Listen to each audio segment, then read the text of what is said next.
Welcome back. So in this lesson, we're going to add some layer lines to this design. And this is thanks to my buddy Jason over at makertechstore.com.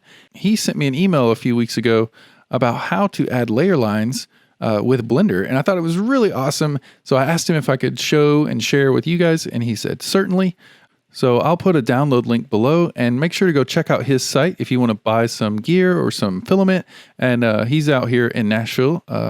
And has helped me out many a times when I needed some filament for a client. So go ahead and click the link to download.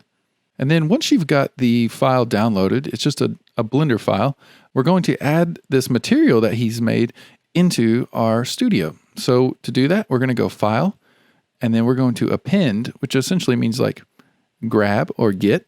So we're going to append something from his file. So do Append. Then you want to find the .blend file that you downloaded. I have it in this folder, and it should say makertechstore.com layerlines.blend. So just double click on the blend file, and we're actually like inside of the Blender project now. And we're going to go into the folder that says material. So double click material, and it should say layer lines right here by makertechstore.com. So just click on that and hit append. Now, if you click on your actual design, whatever design you have, if you click on materials over here, if you scroll up to the top, you can now change that to layer lines by MakerTech. And looky there, we've got this cool like layer lines for our design here. And that's just to kind of make it look like it was 3D printed. So thanks for that, Jason over at MakerTech. And a cool thing that he's also added to it is if you go to the shading tab up here at the top and you click on your Suzanne, and you may have to scroll out. So just kind of scroll on your wheel there.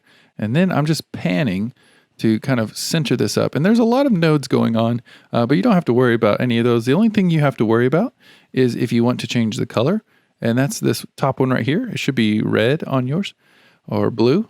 And just click on that little red color and you can change the color, or you could do it over here in the materials panel. So if you want to change the color of your design, I'm going to leave mine on red. And another cool thing that he added was this green little node right here. If you zoom in, you can change the resolution of your layers. So if you want it to be, super rough, you can do 0.3, or if you want it to be super fine and detailed, you can do 0.01. So I'm going to go into Eevee render here and watch what happens when we change this. So all you have to do is grab one of these little dots here. So say if we want to do like a really rough resolution, we could click and drag that and just link it over to scale. And then it will increase the size of the layer lines. Or if you want to do one that's really fine and detailed, like 0.1, you can grab that and replace the scale.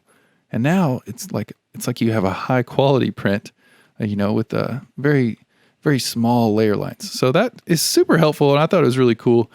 So if you want to send a product shot to clients, or just to get the idea that your final design will have layer lines on it, feel free to use the layer lines if you want. I'm going to switch back to layout, our original, and just switch back to my original red here.